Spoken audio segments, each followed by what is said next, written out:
you think of the Baz Luhrmann trailer? I don't love it, to be honest with you. What do you think about it? I don't know. I mean, I must say, he tends to be so over the top and grandiose and everything. I kind of, I like it because nobody else does it that way. Yeah. There's definitely going to be a lot of fictionalizing, as we can see, but I think they're also going to try and hit the Tom Parker problem head on. Yeah. Which would be nice, because very few people really understand, not only because of, the criminal record he had, and so that's why Presley didn't do international tours, because Parker was always afraid of getting arrested and all that crazy stuff, but that his decisions, very specifically as far as the movies went, almost ended up completely dictating how they deteriorated. It's a fascinating story. So if the movie is going to tackle that, I want to say like in a factual matter, but I know that that's probably asking for too much. But if it's going to tackle that, then maybe so. Well, one thing already that they've done, which I think is great, because, Parker's been portrayed, in some of the television movies and things like that. The actors, because nobody knew that he was Dutch, so they always give him this Southern accent. Yeah. And it's like, no, this guy was not from the United States, and he had this overseas criminal record and all this stuff, and so I think to even unveil that a little bit is awfully cool, because you can't imagine. I mean, that's kind of the wonderful conflict here is you've got Elvis, who literally personifying Memphis, but he's taking order from a guy from the Netherlands. And giving him a huge cut of the action too. Gigantic cut. Yeah. Like the power finally, ultimately. Yeah. Yeah. The power, the money, just like, it's a fascinating story. I hope it's good. I'll say that. I hope it's good. I don't respond well to, and I know I'm in the minority. I should say that. Like, I know I don't have the common take on these, but like Bohemian Rhapsody for Queen, couldn't stand it. Like they disrupt. There's something about the artificial, larger than life nature of some of these things. They just feel so. For me, reality is so much more interesting than a fictionalized or a turned up. Like, how do you turn up Freddie Mercury? But they somehow did. They somehow made it even more. But it's movies. It's movies. That's what movies do. And sometimes when you love them, you love them.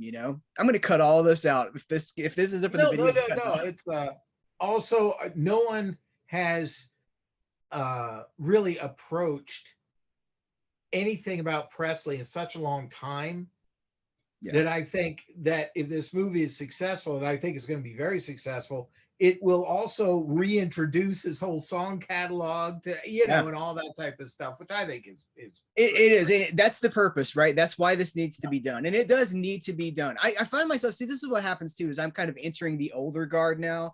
I'm transitioning out of that phase where I'm the market for Hollywood. Like, they don't care about me anymore. I've aged out of it. And now I'm the older guy who's like, well, in my day, we had, whatever. But oh yeah, welcome to my crotchety world. It just happens, right? It does.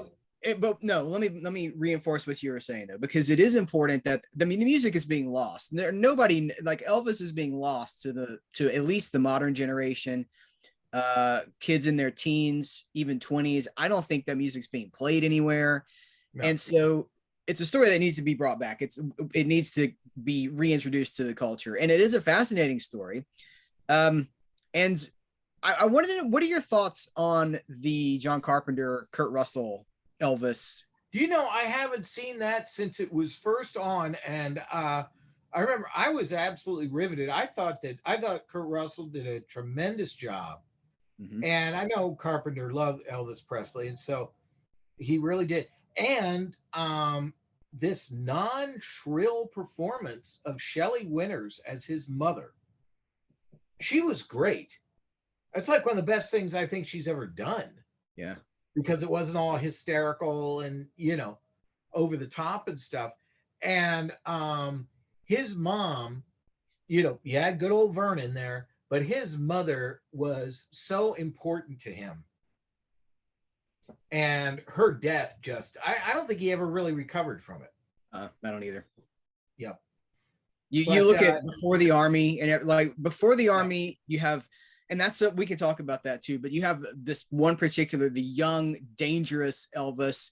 Then he's in the Army. His mother passes away. He comes out. He's never the same again. And then it's almost like the dreams got crushed, or he lost his confidence. I don't know.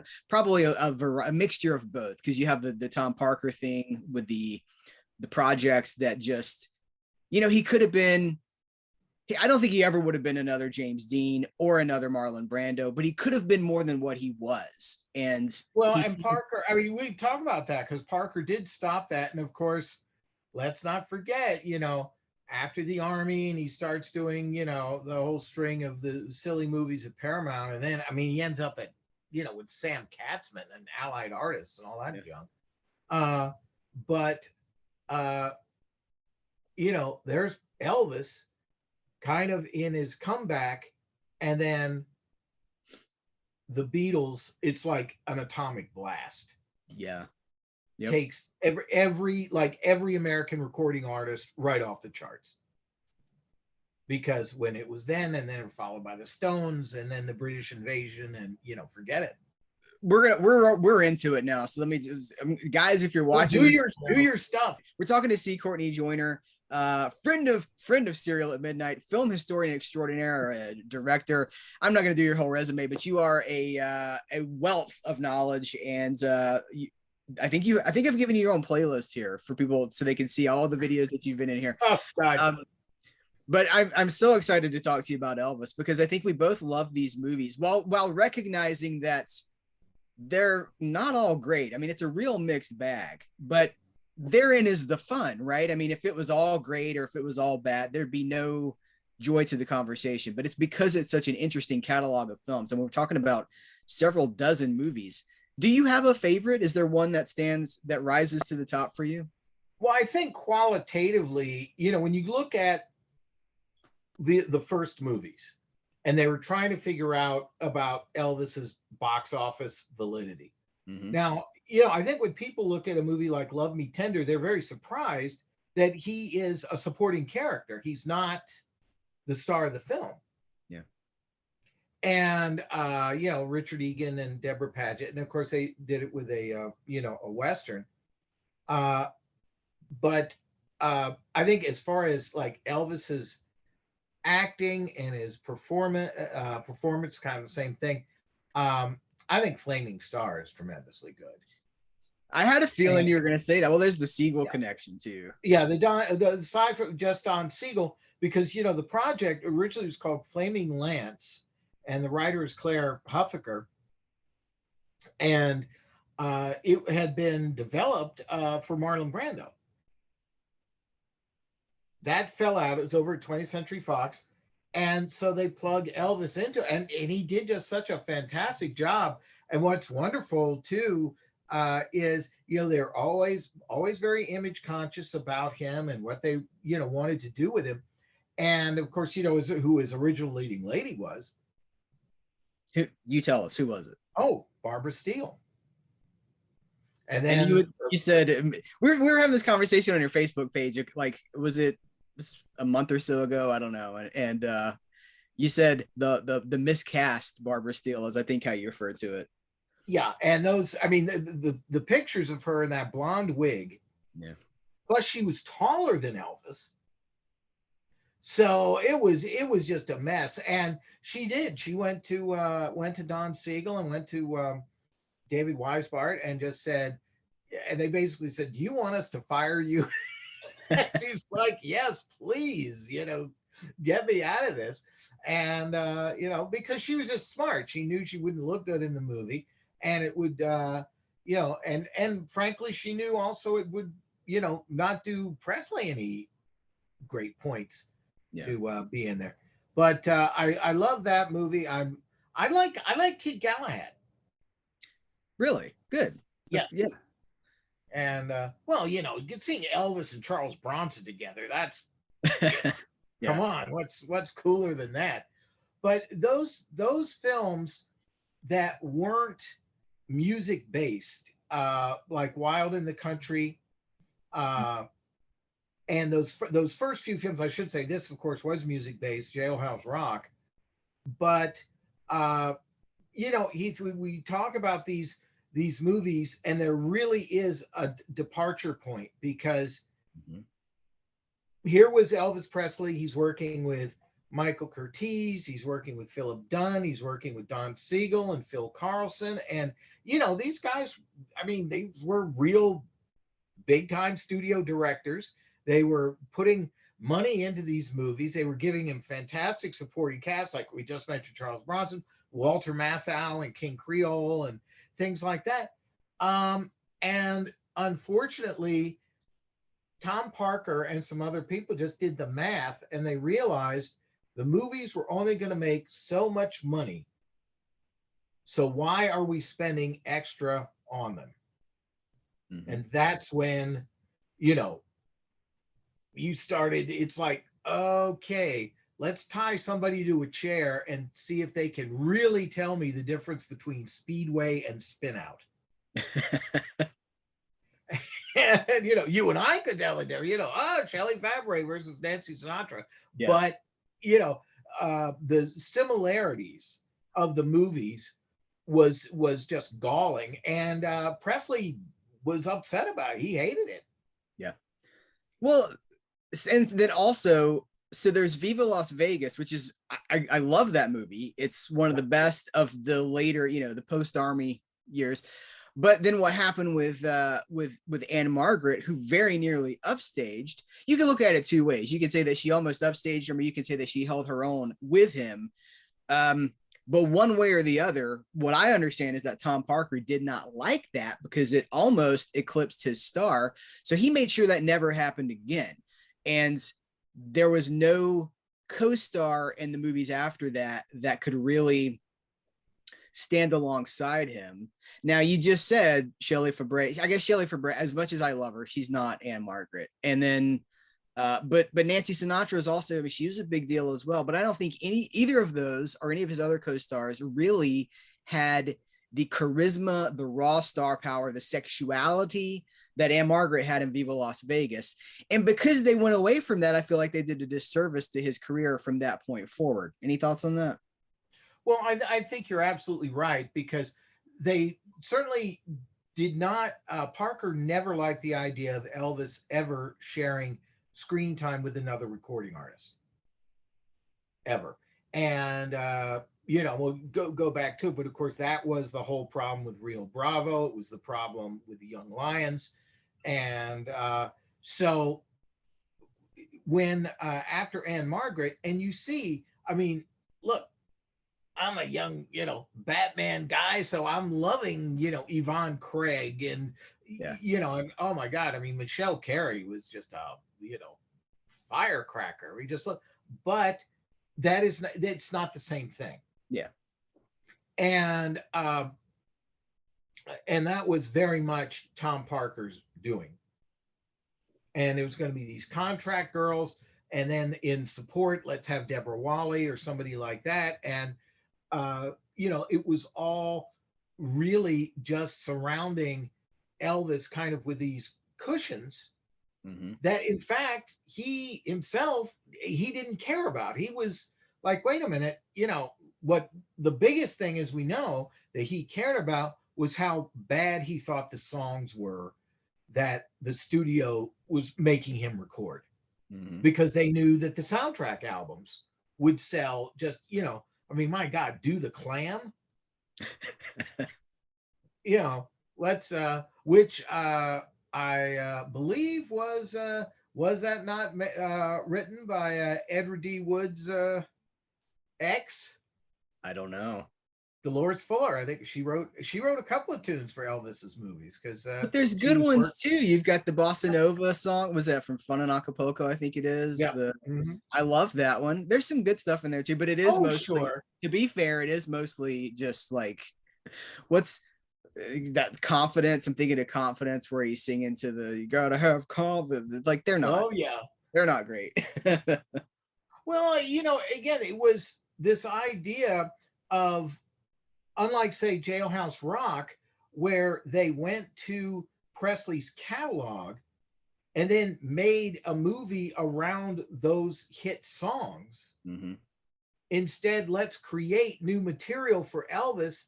But they didn't, it's like, okay, but guys, you're using the studio songwriters who were great, but this is not a musical starring Donald O'Connor. This is Elvis Presley, and you're not taking proper advantage of Elvis Presley. Yeah. I mean, Well, I think that anyway. And as he got older, they just kept softening and softening and softening and softening. well, he's dangerous in Jailhouse Rock. What do you think about? I had a friend, or I have a friend who just watched Jailhouse Rock for the first time, trying to get into the Elvis movies, and did not like him in the movie. What do you think about his? I mean, he's unlikable. He's very he's very unlikable, and I think that was it was a brave choice, but it was absolutely the right choice, because if you want snarling Elvis, that's the movie. Mm-hmm. Because he made he made tons, even around that time, of good guy movies. And where he was being, he was an innocent and he's being victimized by unscrupulous producer, a nightclub owner, or something like that. They did that a number of times. Loving You, for example. There he is. He's, delivering booze from a liquor store, and suddenly Wendell Corey and Elizabeth Scott throw him up on stage. But I think the thing with Jailhouse Rock, it goes into the whole JD phase that movies were in at that time, don't you think? Right. Yeah. That's juvenile delinquent, in case you don't know at home and you're watching. Yes, I mean, but that was the thing. Audiences, especially teenagers, they were more interested in seeing somebody with a switchblade in his hand than they were, to see Pat Boone. I have to imagine it was very liberating for him too, because he'd come out onto this world platform and he was always a yes sir, no sir, yes ma'am, no ma'am, and he was still vilified because he was wild, right? Because they didn't like the way he moved. They thought that this rock and roll music was a threat. And so he had always been respectful to his elders, and he was still a villain. And I have to imagine that went into his performance in that movie and allowed him a platform to kind of lash out, to get some of that out. Oh, I think so. And because, when he did Wild in the Country over at Fox, now, Philip Dunn, who directed that movie, I mean, that guy wrote How Green Was My Valley, and he was a big in The Robe and all these giant 20th Century Fox movies. And it's really something to see Elvis as an actor, and that's really that is just a straight acting movie. There are obviously some songs, but to see him playing opposite Millie Perkins and Hope Lang and people, and he does great. Mm-hmm. He absolutely holds his own. But that movie was not as successful as Loving You, as some of the others that were more music driven. And that was also part of the big, meeting that Colonel Tom Parker had with everybody about what they were going to do with Elvis in the future. Yeah. I want to go back to Flaming Star for a second, because I want to get your opinion. This kind of came up on your Facebook page, but it was not the place for this conversation. I'd always heard that Elvis slept with all of his co-stars except for one, which I think it's Mary Tyler Moore is the one that yeah. So was Barbara Eden a co-star? Are we counting her as a co-star? That's because it's not technically an Elvis vehicle yet. He's just one of the players in that movie. So I've always wondered about that. Do you know anything? And Barbara Eden's still with us, so we don't want to sling mud. No, right? I don't. And she's never, other than the fact that she liked him, she's never really commented on that. Said the shoot was very good, but I don't know. I mean, there were always also so many other girls around all the time. Yeah. And I don't know. Was she married to Michael and Sarah yet? Let me double check that. I'll look it up really quick while you're talking. But that seems to not, that she didn't seem to fall into that category. And of course, you remember with Nancy Sinatra, there were the big rumors that they were going to get married. Mm-hmm. which Frank completely endorsed. She was with Sorry, you're right. Yeah, she Yeah. was. So I think, and obviously Elvis had, plenty of choices from other, folks hanging around the set and stuff like that. Right. But I know that when Don Siegel always said Presley worked so hard on that movie. And LQ Jones, I mean, LQ did 3 or 4 movies with Elvis. He loved him. They had a very good relationship. But he said that Flaming Star was kind of a different thing. He was more serious, and he really, really wanted to do a good job. Now, was he aware that this had originally been, for Marlon Brando and all that stuff? I don't know. But he was, very, very focused on that. Whereas, unfortunately, you look at something later, like one of the movies LQ was in, Stay Away Joe. Good Lord. Yeah, that movie is just absolutely horrendous. Well, so what are some of the ones that are the bottom? If we're talking about some of our favorites, what are some of the ones that really float? They just fall to the bottom. I think that, you can kind of unfortunately see it because you mentioned Viva Las Vegas, and that's MGM, Joe Pasternak, and all of that stuff. But again, they started to reduce the budgets. The years were ticking away. Music was certainly changing. Like we said, the Beatles and the British invasion and all that stuff. So Elvis's status was changing. So MGM started to care less and less about the movies they were making with him. He ends up with the Sam Katzman unit, and that's where you get Kissin' Cousins and Harem Scarum, and that stuff. Just not a fan. I mean, they're goofy, and they're but I think Charo, just, you can't compare that to Flaming Star. No. And they were trying to see if Elvis would fit into a Euro Western kind of mode, but no. It's like Joe Namath in The Last Rebel. It just doesn't it just didn't go. And honestly, I wish Change of Habit was better.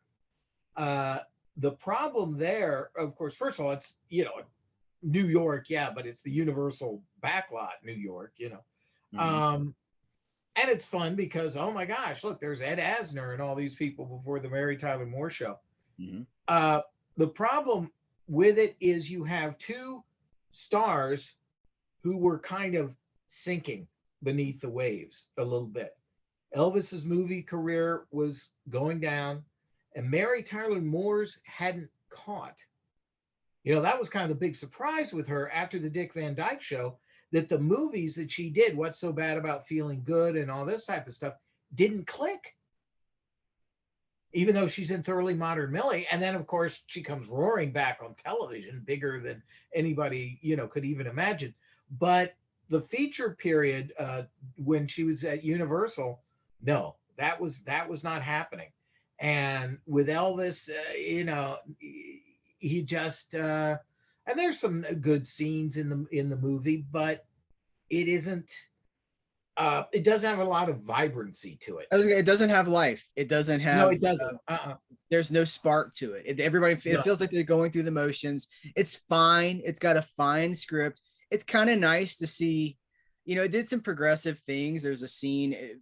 It's kind of uncomfortable now, but the way that they dealt with there's a mental health issue that's dealt with in that movie, and I'll let people discover it for themselves. But it involves a child, and it's kind of disturbing now. But it was progressive at its time. They were trying to do some things, and you could see Elvis was trying to, it was not a beach movie. It was not, vacation. That's the movie where people go, oh, wait a minute. That's the movie where a girl comes to Elvis for an abortion. Yeah. And so, it's like, wait a minute, what is this?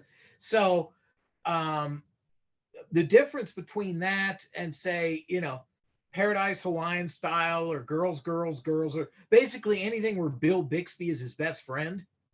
Yeah. That's definitely 2 different camps and different studios. I'm going to give a shout out to Clambake. Reportedly, it was Elvis's least favorite of his movies, but I like it. I think it's a lot of fun. I'm going to go on record with that. Oh, no, Clambake, you know, the wonderful comeback special. Remember when he's dressed in the black leather, which was just absolutely fantastic. Yeah. And remember at the end, he just takes the guitar and sits there in front of the audience and he does the impression, remember, with his lip. It was, yeah, that was about 10 movies. It was great because he like completely dismissed his entire filmography with that one gesture. Yes. And it was great. And it showed, you know, how he really felt about that stuff. And that's also, you know, don't you find that that's kind of, you know, in the argument about Elvis as an actor and the films that he was in and everything else, sometimes there's this idea that he was not aware of what the films were and how they were going to be. And that's completely not true. Right. Yeah. Yeah. No, he knew what he was doing. Absolutely did. And why didn't he care? That's a conversation, is why wasn't he more involved? Why wasn't he actively steering things toward, you know, why did it take that comeback special for him to go, wait a minute, the music, man, why did it take, you know, 68 to get there? But well, I think so much of it was Tom Parker. Yeah. As we jump back to the idea of Elvis being in a movie with someone else who was a singer, Tom Parker had Dean Martin like a fly on the end of his nose. And when the opportunities came for Elvis to be in movies for which Dean Martin had already been signed, forget it, was not going to happen. And to think of the movies specifically, you know, there's always this controversy about Rio Bravo. How close did they actually get to it? I know Howard Hawks was very fixed on television because he wanted this to be so he was thinking along those lines. But you see Rick Nelson coming in, and the fact that there were conversations about Presley being in the movie. I mean, my God, Elvis Presley and John Wayne in a movie at that, you would have had to invent new math. That thing would have made some. But the real, I think, thing that busted Elvis's a lot of his faith in Parker was keeping him out of the Young Lions. And I think he would have been great. And I love Montgomery Clift in that movie, and he is terrific. But this is after the car accident. And he's having these personal problems, and he's a very fragile guy in the film. I mean, you see it. And in fact, again, going to L.Q. Jones, there's that scene with him and Hal Baylor and Lee Van Cleef and all those guys, and they beat up Monty Clift. And LQ liked Montgomery Clift quite well and had worked with him before, but he said, and he was so accommodating, Monty Clift, and tried so hard. He said, but LQ said the problem was he would forget, like in a fight, how he was supposed to move. So you always had to be really careful with him because you'd say, okay, this is where you're going to throw. And it would just, you know, jump right out of his head.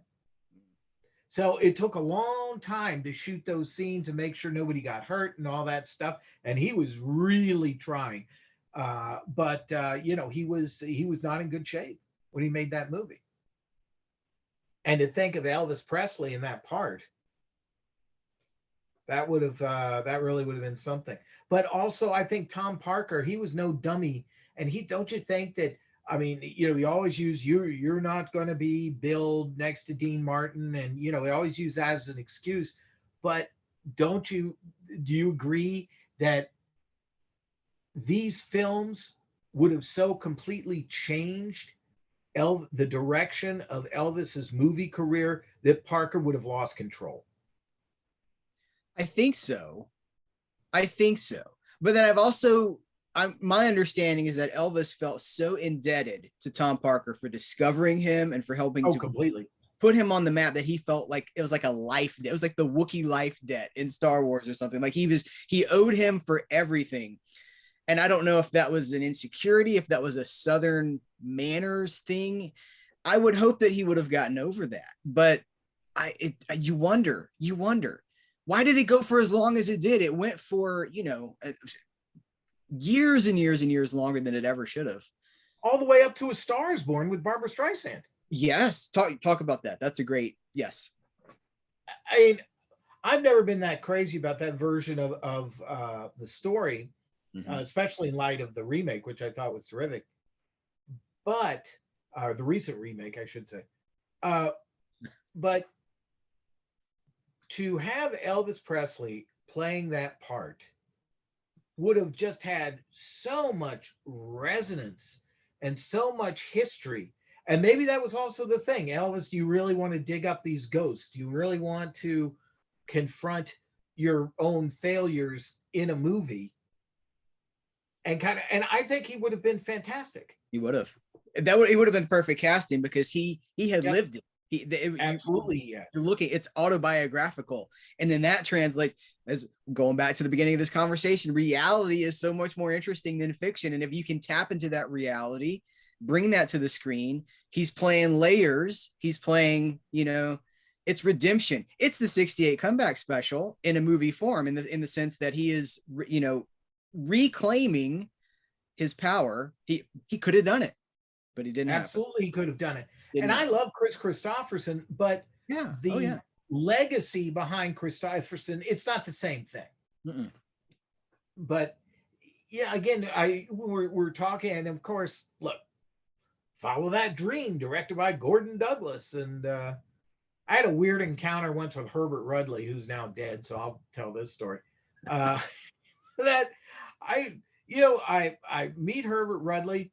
And I complimented him on Follow That Dream because, he has a big part in the movie and everything. And he looked at me, he goes, oh, yeah, I played a banker or something in that.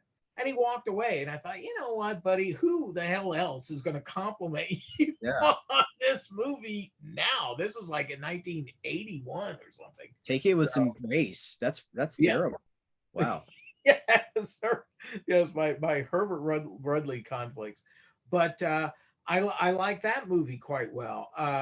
And this was, again, that kind of in-between time. Now, there are some things that have come up about Roustabout that I guess Barbara Stanwyck wasn't that fond of Elvis. And she didn't like working with him. Now, I don't know where, this seems to be popping up on the internet and things like that. So I don't know how legitimate it is, but Barbara Stanwyck, had a little bit of a laser vision on the young men that she worked with, and so I don't know, maybe she was interested in him or something, and but yeah, it was not a warm and fuzzy shoot apparently. It's interesting. I hadn't heard that before. But his reputation with his co-stars was always so pristine.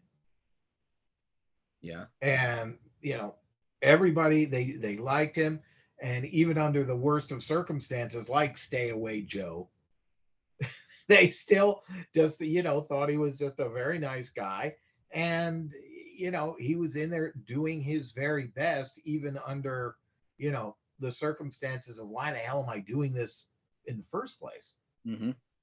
Well, he was a gentleman, and he, as we were talking about the manners, he was polite. He was grateful to be there.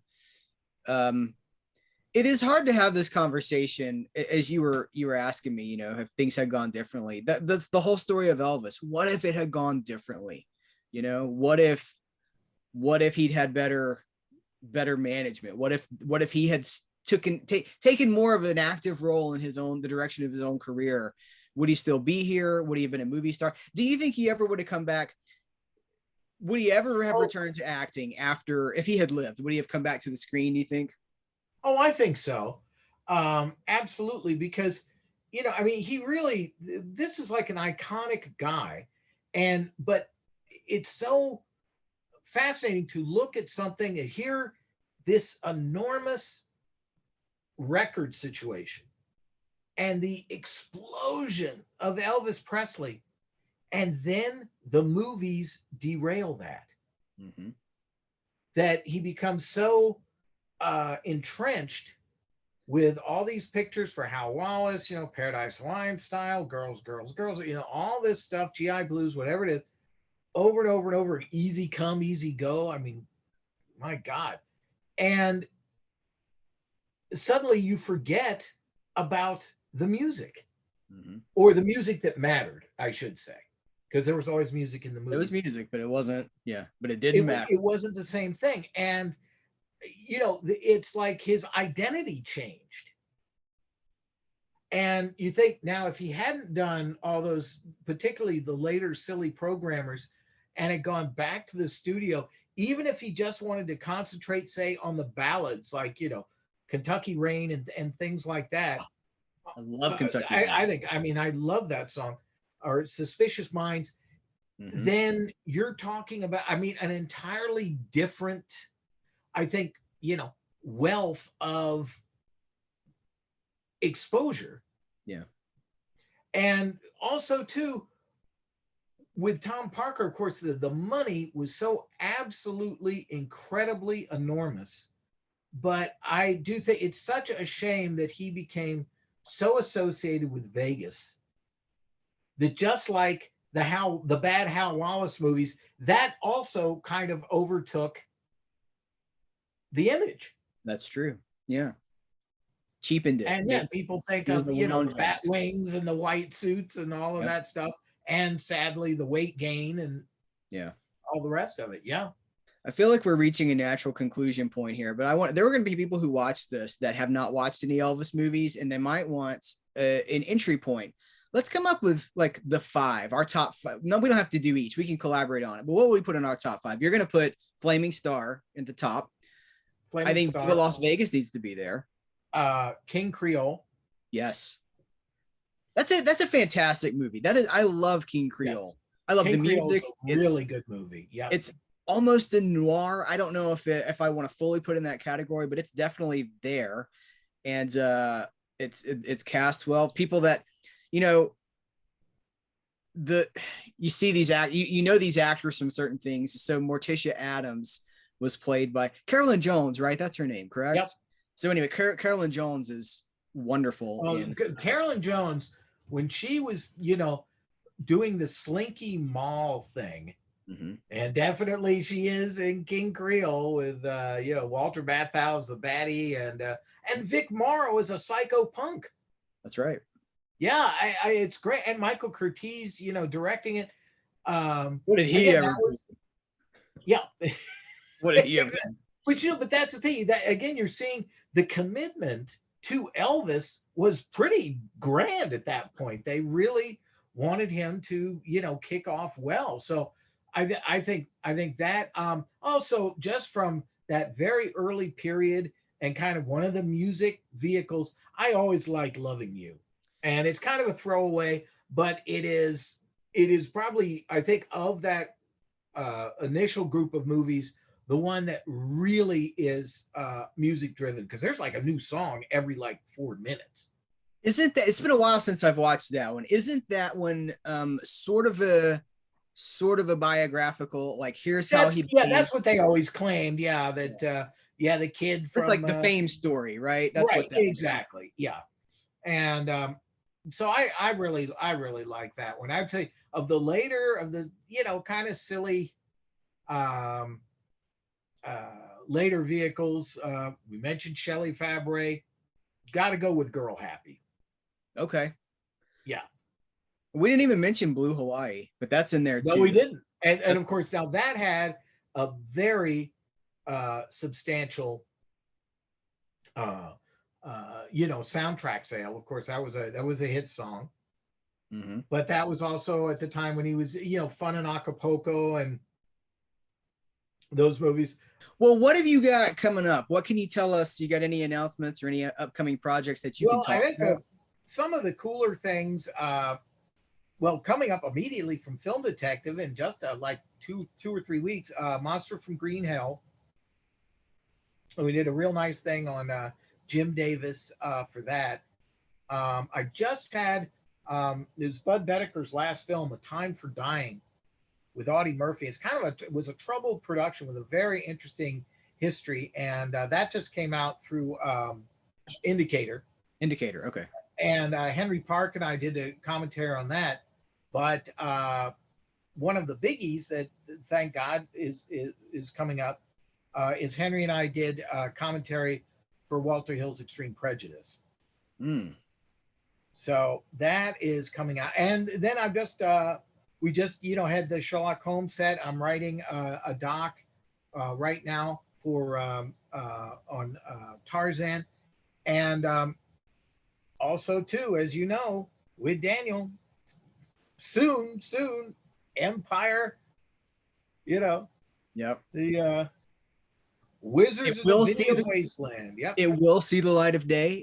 Absolutely, it will see the light of day, and the light will be blinding. He's just done a spectacular job. It's really great, and I'm I kind of like, I get to weasel my way in through the back door and all this stuff, and it's